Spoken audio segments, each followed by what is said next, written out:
বিসমিল্লাহির রহমানির রহিম। আশা করি আমার প্রিয় শিক্ষার্থীরা সকলেই অনেক অনেক ভালো আছো। আজকে আমরা নন মেজর ফান্ডামেন্টাল অফ ম্যাথ বা মেজর বলো দুইটা বিষয় এই প্রশ্নটার সমাধান রয়েছে। দুইটা বিষয় পাবা। মেজর নন মেজর হচ্ছে ফান্ডামেন্টাল অফ ম্যাথ এবং মেজর আমাদের যেটা অ্যানালিটিক এন্ড ভেক্টর জিওমেট্রি রয়েছে সেই বইতে এই প্রশ্ন রয়েছে। তো দেখো প্রশ্নটা হচ্ছে যে দেখাও যে এলএমএন এবং হচ্ছে L vector M vector N vector into A vector B vector C vector equal আমাদের এটা প্রুফ করতে হবে। তো এটা প্রুফের ক্ষেত্রে পুরাটা সূত্র নিব ডিপেন্ডেন্ট, ঠিক আছে? যারা এই চ্যাপ্টারের আগের ক্লাসগুলো করেছো তার কাছে এটা খুবই সহজ মনে হবে যখন আমি বুঝাই দেবো। তো আশা করি তোমরা সকলে ভালো আছো, সকলের পড়াশোনা কেমন চলছে কমেন্টে অবশ্যই জানাই দিবা। এবং আমরা এখন ম্যাথটা শুরু করে ফেলি। আর আমরা হোম টিউটর 55 এ ক্লাস করছি, রাইট? তো দেখো এক্সাম্পল 23।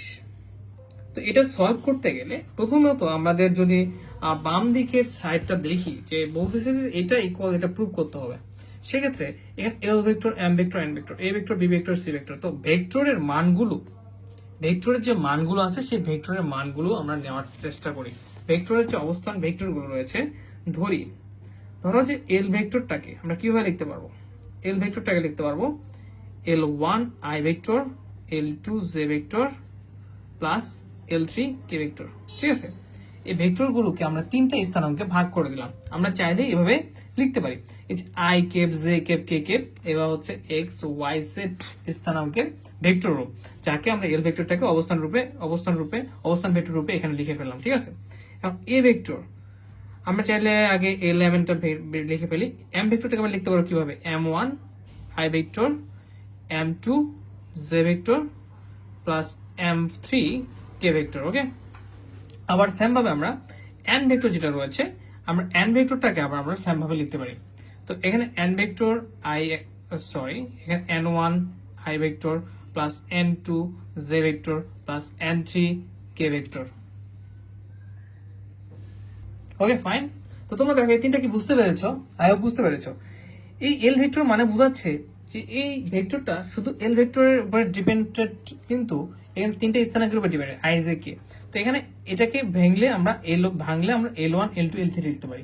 এমটাকে ভেক্টরটাকে ফেলে M1 M2 M3, এনটাকে আবার N1 N2 N3, ঠিক আছে?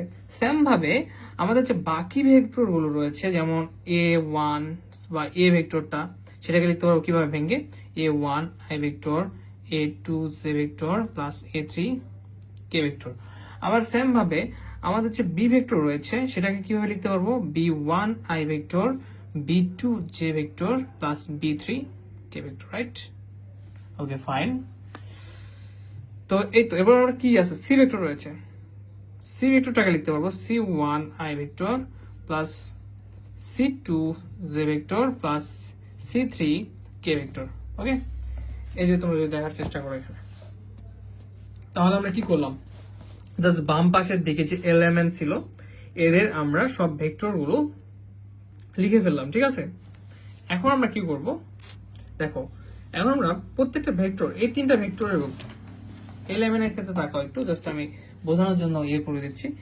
এই তিনটাকে নিয়ে আমরা নির্ণায়ক তৈরি করব। নির্ণায়ক তৈরির সময় যে ঘটনাটা ঘটবে যে এদের যে একক ভেক্টর গুলো রয়েছে আই জে কে একক ভেক্টর, এই ভেক্টর গুলো স্থানাঙ্ক গুলো থাকবে না, কিন্তু এরকম অবস্থান ভেক্টর রূপে থাকলে আমরা তাদেরকে একসাথে নির্ণায়ক রূপে লিখতে পারি। তাহলে দেখো L vector M vector N vector, এই তিনটাকে একসঙ্গে আমরা লিখবো। তো সেক্ষেত্রে আমরা কিভাবে লিখতে পারি? এল ভেক্টরের ভ্যালু গুলোকে আগে লেখো L1 L2 L3, এই দেখো নির্ণায়ক রূপ L1 L2 L3। এরপর আবার এম ভেক্টরের মানগুলোকে লেখো, মানে একক ভেক্টর গুলো বাদ দিয়ে M1 M2 M3। আবার তুমি চাইলে এখন n ভেক্টর ভ্যালুটাকে লিখে দিবে এখানে N1 N2 N3। তো আমরা এভাবে সমতলে অবস্থান করবে, মানে এভাবে একসঙ্গে আমরা এভাবে নির্ণায়ক রূপে লিখতে পারবো। তেমনি আবার এখানে কি রয়েছে আমাদের? সেম ভাবে রয়েছে A vector B vector C vector, ঠিক আছে? তো এদেরকে আমরা আবার সেম ভাবে লিখতে পারবো। এখানে আছে A1 A2 A3 B1 B2 B3 C1 C2 C3। এদের অবস্থান ভেক্টর গুলো একক ভেক্টর গুলোকে আলাদা করলে আমরা নির্ণয় রূপে লিখতে পারবো A1 A2 A3 B1 B2 B3। C ভেক্টরের জন্য একবার লিখে দিচ্ছি, সি ভেক্টরের জন্য C1 C2 C3। তো এখন দেখো এদের পরস্পরকে ক্রস গুণন করতে হয়। এই যে এখানে যে ব্যাপারটা রয়েছে এরা পরস্পর, এটাকে আমরা বলতে পারি যে ক্রস গুণনে রয়েছে, ঠিক আছে। এদের ক্রস গুণন করলেই আমাদের যে কাঙ্ক্ষিত ফলাফল সেটা চলে আসবে। তো এই ব্যাপারগুলো কিন্তু বেসিক আলোচনাগুলো কিন্তু আমাদের চ্যাপ্টারের শুরু থেকে যখন আলোচনা করা হয়েছে, আই হোপ যে তখন এই ব্যাপারগুলো নিয়ে আমি আলোচনা করেছি। তো এর ফলে এখন আমাদের যে ব্যাপারগুলো এখন করতে হবে সেগুলো আমরা করবো। এখন তার আগে আমি একটু দেখানোর চেষ্টা করি এই ব্যাপারগুলো কি এখানে কি আসছে নাকি, থাকলে বুঝতে পারবা। এই যে দেখো, এই দেখো তিনটা ভেক্টর যদি এভাবে থাকে এবং এক সমতলীয় যদি হয় বা একতলীয়, সেক্ষেত্রে দেখো এই যে একক ভেক্টর গুলো আমরা চেঞ্জ করে A1 A2 A3 এর জন্য B এর জন্য B1 B2 B3 C এর জন্য C1 C2 C3 নিতে পারবো।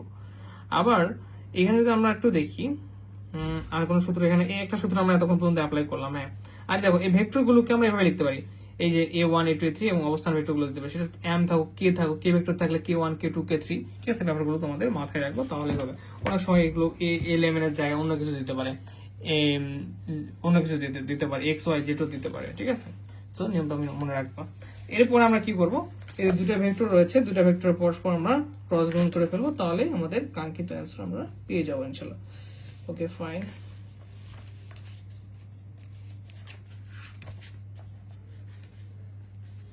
তো দেখো প্রশ্নটা হয়ে গেল। আচ্ছা দেখো পরবর্তী পেজে যাই। তো এখন এখানে আমরা কোন দুইটা, একটা হচ্ছে L vector, M vector, N vector. এখানে রয়েছে আরেকটা কি আমাদের সমতলে রয়েছে এ ভেক্টর বা একতলীয় A vector, B vector, C vector. এই থাকা মানে হচ্ছে এদের পরস্পর ক্রস গুণক। তো এটার জন্য আমরা যে নির্ণায়কের ভ্যালুগুলো পেয়েছিলাম L1 L2 L3 M1 M2 N3, এখানে হচ্ছে N1 N2 N3, ঠিক আছে। ক্রস এটার জন্য আমরা কি লিখতে পারবো, যে A1 A2 A3 B1 B2, এই যে আগের ভ্যালুগুলো বের করেছে সেগুলো শুধু বসাই দাও, C1 C2 C3, ঠিক আছে ফাইন। এখন দেখো এদের পরস্পর তোমরা এই করবে, ক্রস গুণ করবে। কিভাবে করবে, এটা হচ্ছে মেইন পয়েন্ট, ইম্পর্টেন্ট। তোমরা এটা কিভাবে করবা, দেখো এটা করতে পারলে তোমাদের অ্যান্সার হয়ে যাবে, ঠিক আছে। দেখো প্রথমে L1টাকে তুমি নিবা, L1টাকে নিবা, নিয়ে তুমি A1 এর সঙ্গে কি করে দিবা, A1 এর সঙ্গে তুমি গুণ করে দিবা। এরপর নিবা আবার কি L2 নিবা, নেওয়ার পরে তুমি আবার A2 এর সঙ্গে গুণ করে দিবা। আবার L3 নিবা, নিয়ে আবার A3 এর সঙ্গে, মানে এই প্রথম তিনটা নিয়ে প্রথম তিনটার সাথে গুণ করে প্লাস, আবার প্রথম তিনটার সাথে দ্বিতীয় সারির আবার গুণ করে প্লাস, আবার প্রথম সারির এখানে তৃতীয় সারির সঙ্গে গুণ করে প্লাস। মানে প্রথম সারি যেটা তৈরি হবে নতুন, সেটার কাজই হচ্ছে এই L1 L2 L3 যেরকম আছে সেরকম থাকবে, এর সাথে এটা সারি এই সারির সাথে গুণ করার পরে যোগ করে আমাদের প্রথম সারিটা এখানে তৈরি হবে। তাহলে কিরকম দেখো, L1 এর সঙ্গে A1 গুণ করে দাও, L1 A1 প্লাস, এরপর L2 এর সঙ্গে A2 প্লাস, L3 এর সঙ্গে A3, L3 এর সঙ্গে A3 ফাঁকা রাখো। এরপরে আবার এটার সঙ্গে প্রথম সারির কাজ শেষ। এখন এইখানে প্রথম সারিতে এটার সাথে আবার দ্বিতীয় সারির কাজ, যেমন L1 এর সঙ্গে B1 L1 B1 প্লাস হচ্ছে L2 B2 প্লাস হচ্ছে L3 B3। তো আমি দুঃখিত যে এখানে আমার জায়গা কম, শিট বিশাল মিস্টেক হয়ে গেল, জায়গা কমের ফলে মানে একটু নিচ থেকে লাগলো। আচ্ছা ঠিক আছে, দেখো আমি এখানে একটু ছোট করে লিখতেছি, ঠিক আছে। দেখো এখানে শেষ এটা, আবার এই প্রথম সারিতে আবার তৃতীয় সারিটাকে গুণ করতে হবে, কিন্তু একটা সারিতে থাকবে। যেমন এখানে থাকবে L1 C1 L2 C2 L2 plus, ঠিক আছে, L2 C2 প্লাস হচ্ছে এই যে L3 C3। আমি এই জায়গা কম থেকে L3 C3 ছোট করে লিখলাম, ঠিক আছে, তোমরা মাইন্ড করবে না।